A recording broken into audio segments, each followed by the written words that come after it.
that filter through this land of ours and fill a sportsman's dreams. Enjoy what nature holds for us, her bounty never ends.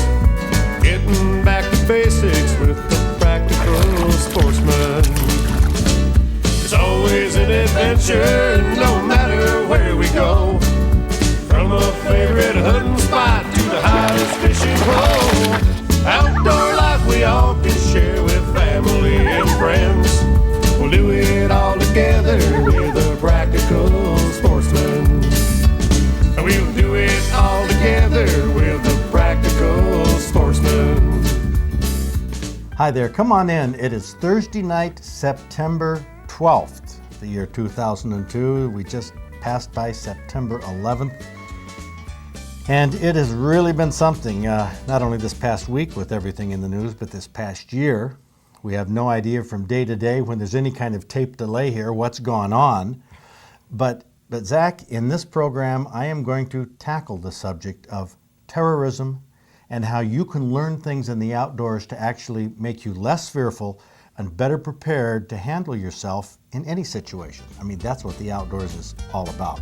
That's right. I think. So anyway, you stay tuned. I'm Fred Trost. And I'm Zachary Trost. And you're watching The Practical Sportsman. Get out of here, bear!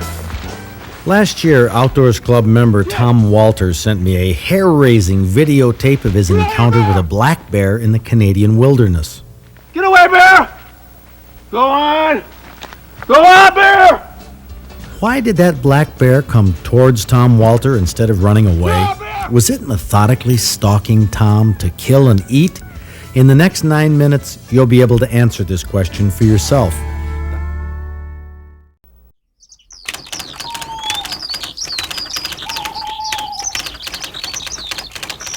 Dateline Sheboygan.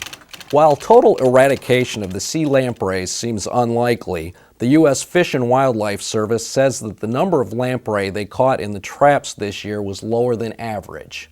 The sea lamprey came in through the St. Lawrence Seaway and virtually wiped out the Great Lakes fishing in the 1960s. Lampreys kill the fish they attach to.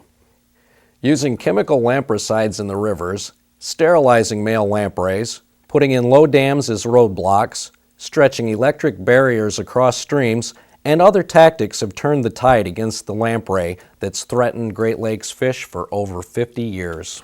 Well, thanks, Zach. Great to keep up on the outdoor news. I know it isn't like the television that we had yesterday, especially. Very somber, very serious.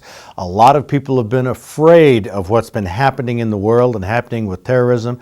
But you know, you can learn some things in the outdoors about terrorism that can help you deal with the terrorism that takes place amongst people. Now, let me explain why. About 3 or 4 weeks ago, newspaper headlines talked about a fatal bear mauling. And this happened to a little girl who was taken from a stroller in New York. And I mean, this is frightening. Talk about terrorism. Well, terrorism from wild animals, whether it's snakes or bears or whatever it is outdoors, is something that you can learn to cope with and deal with. And honestly, these lessons that you learn while you're hunting or fishing or just exploring nature are things you can apply to the world today. So I'm not putting this on the air to scare you. I'm putting this on the air to show you that lessons in hunting and fishing and nature are ones that we can use in our everyday life that can help calm us down.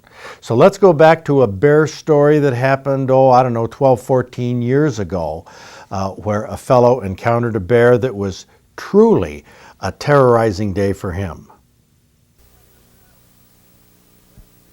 Get out of here, bear! Last year, Outdoors Club member Tom Walters sent me a hair-raising videotape of his encounter with a black bear in the Canadian wilderness. Get away, bear! Go on! Go on, bear! Why did that black bear come towards Tom Walter instead of running away?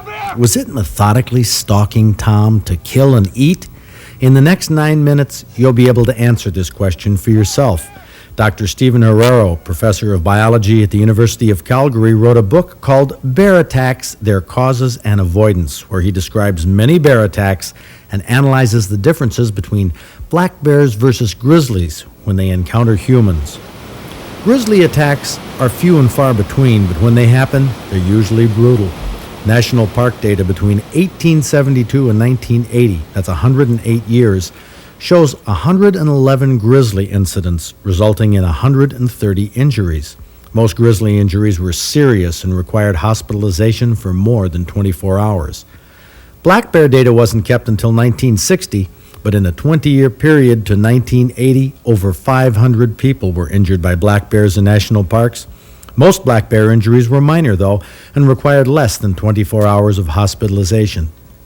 Grizzly records over those 108 years saw 21 human fatalities in national parks and another 22 fatalities in Alaska for a total of 43.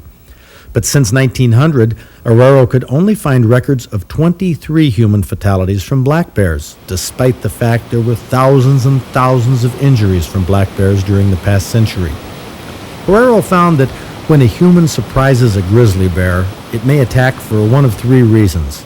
The distance is too close and the bear feels threatened.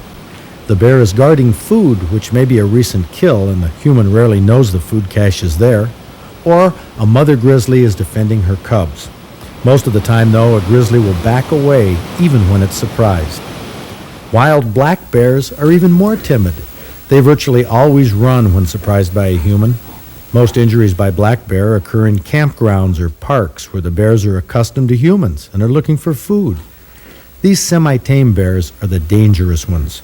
But in the wild, Arrero found that sudden encounters with black bears, even mothers with cubs, almost never lead to injury.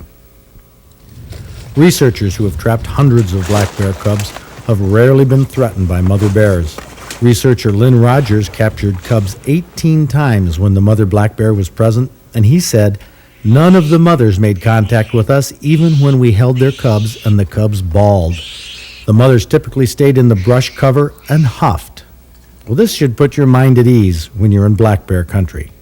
But what about this encounter with Tom Walter? Was this a surprised bear that felt threatened because Tom was too close? Initially thought it was kind of cool. I say, I'm going to get a bear on film, but, as soon as he saw me, I thought he'd run away, but he didn't. He come right at me. That bear didn't look startled, which indicates that the bear probably saw Tom before Tom saw the bear. The surprised bear theory doesn't match this bear's reaction. But what about the cub theory? Was this a mother bear defending her cubs?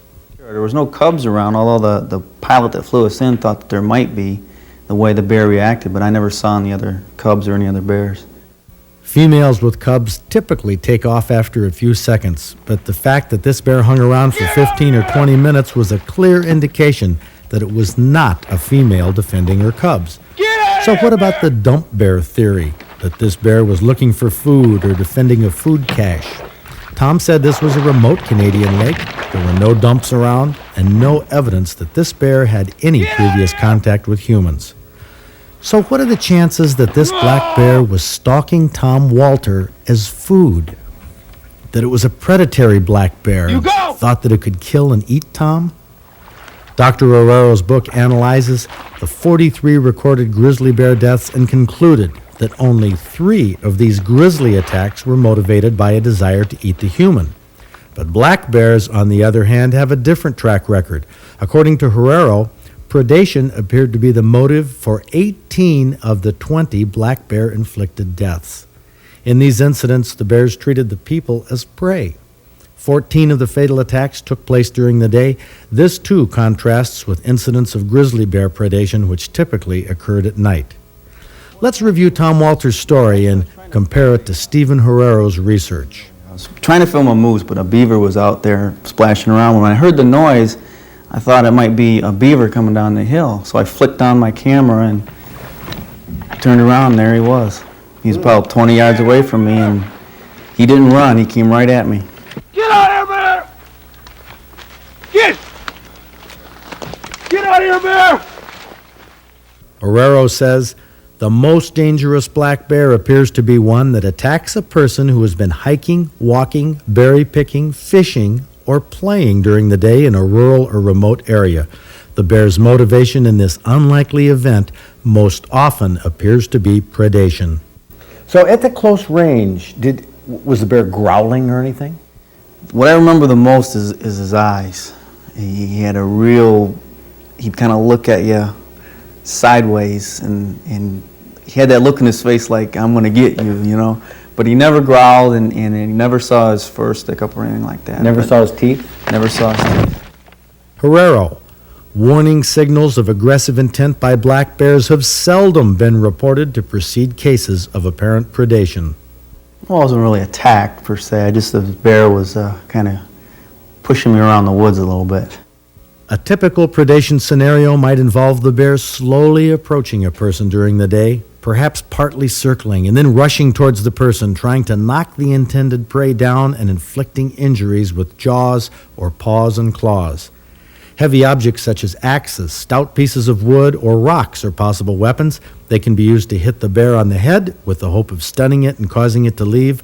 Other aggressive actions by a person might include kicking, hitting with a fist, yelling, or shouting at the bear. Well, if it got to like between me and you in that distance, I would really scream. I would really scream real loud, and he would always stop when I'd do that. And then I'd try to back up a little bit more, and then he'd keep coming, and then I'd scream again. And finally, he pushed me into the water. It's the only place I had to go. And he came into the water for a little while, but then he just kind of wandered off. The predaceous black bear typically charges a person only once, and at the end of this charge, it has caught its prey. Such attacks may be of prolonged duration because the bear does not usually leave unless it is scared away, overpowered, or injured by the person. Yeah, he left, and all I wanted to do was get back to where my brother dropped me off. So I got out of the water, turned the camera off, and started making my way back there. And I heard this noise again, turned around, and there he was like 30 yards away, this time running full speed at me. Oh, no. And there was a blown down tree right beside me, and I was trying to step over it, but my coveralls weighed too much, my boots weighed too much, and I kept trying to get over it. He kept closing the distance on me. Finally, I had to go down on all fours to go underneath it, and when I went down on the ground, he really came hard. He came real hard. So I rolled underneath the tree, and I stood up, and he was about this close, and I really screamed real loud. And he stopped and pushed me back into the water some more, and he made a lunge at me in the water. This time when he wandered off, I stayed in the water about 5 minutes to make sure he was gone. Then I got out and worked my way back. The research by Dr. Stephen Herrero is convincing. If that bear could have pinned Tom under the deadfall, it would have killed and began eating him on the spot. Because grizzly bears attack defensively and black bears attack predaciously, Herrero's conclusions are that if you're attacked by a grizzly, you're probably better off to play dead. But if you're attacked by a black bear, fight it off with every defense at your means, including screaming. Go out, bear! Get out of here! Herrero says it is mainly wild black bears found in rural or remote areas where they have had relatively little association with people that occasionally try to kill and eat a human being. There's no doubt in my mind Tom Walter's determination kept him from becoming black bear fatality number 24. Tom Walter was a very lucky man. Hey! You get out of here! Terrorism from a bear. There are people who are extremely afraid of encounters with an animal like that. What about terrorism from West Nile virus, from the chronic wasting disease or bovine TB? There are many things outdoors that we have to deal with that could terrorize us unless we learn about them and prepare. That's what this television show is about. You can't have fun outdoors, you can't enjoy it unless you understand and are aware of what's going on. So that's an important aspect of what we're going to be doing on this show, starting with our new season next week, informing you with things you need to know and things you can learn from nature that'll help you feel better about yourself, give you self-confidence, and you'll be happier with your outdoor experiences. Speaking of happy people, hey, who couldn't have fun catching a great big salmon?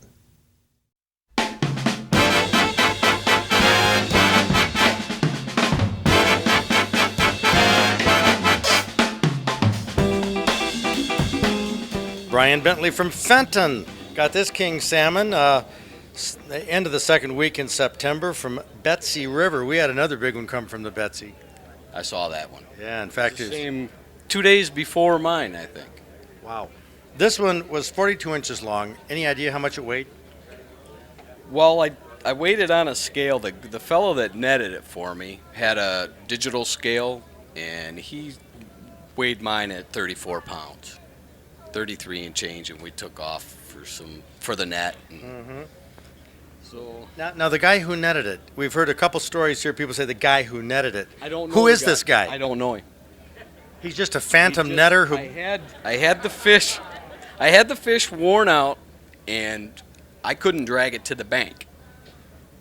And a fella came and said, "Would you need some help?" And I said, "If you would," and he netted it. And So this is kind of the protocol, isn't it, up on the stream where people help each other out? Oh yeah, yeah. I'd help him if he asked me, and I had a net. I'd help him. Yeah, and you wouldn't give him your name? Not unless he asked. Who was that masked man? Yes, who netted this fish? Well, that is a big one, and that's a great mount. Yeah. Arrowhead Taxidermy in Lake Ann. Oh, Lake Ann. Beautiful country out there. Yeah, well, Brian Bentley, congratulations on that 42-incher.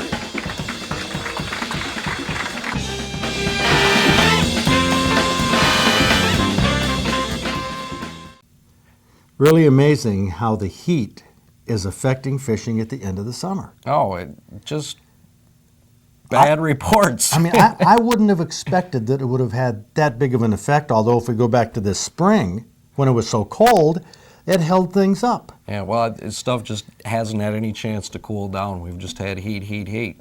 Well, anyway, it's got to cool down sometime soon.